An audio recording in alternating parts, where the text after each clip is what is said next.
नमस्कार मित्रांनो. तर आज माझी सुट्टी होती, वीक ऑफ.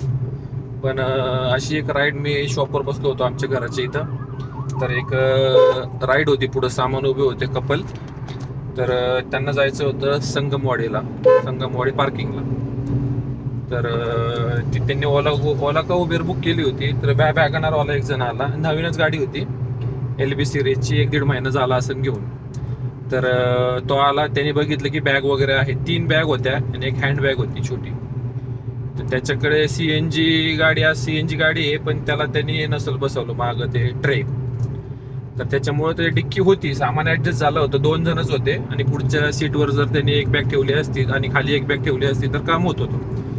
पण नवीन मुलं असं नाही का सीटवर ठेवणार नाही, किंवा नाही एवढं नाही तेवढं नाही असं नाही करायचं.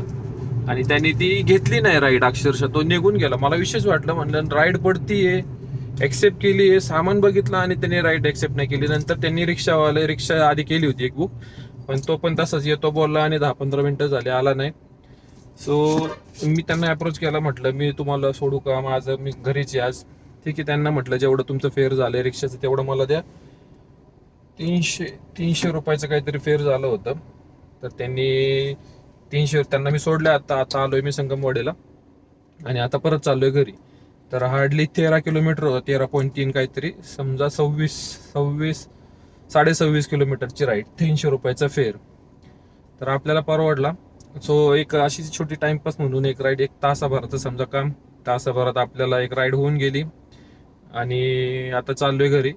तर मला सांगायचं एवढंच की राईड भेटतं ते थोड्याशा कारणामुळं आपण हे नाही करायचं, कॅन्सल नाही. आधीच मार्केटमध्ये कॉम्पिटिशन किती झाले, त्याच्यात तुम्ही म्हणणार मला असंच काम पाहिजे तसंच काम पाहिजे, तसं होत नाही. आलेलं काम करायचं, एक्सेप्ट करायचं. आता त्यांनी नाही केलं तर दुसरं कोणतरी, समजा मी एक्सेप्ट केली, तर त्याला आलेली राईड त्यांनी म्हणजे एक बॅग बघून फक्त कॅन्सल केली. बॅग पण अशी काही विशेष मोठी नव्हती.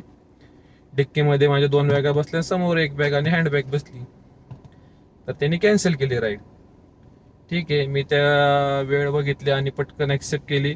सोडून पण झाले, ड्रॉप पण झालाय आणि माझा वेळ पण ऑफ पण होता, चला काहीतरी आपल्याला पैसे पण झाले. सो असं काम केलं पाहिजे. सांगायचे तात्पर्य एवढं की जो वेळेला नाही राहणार तो मागं पडेल.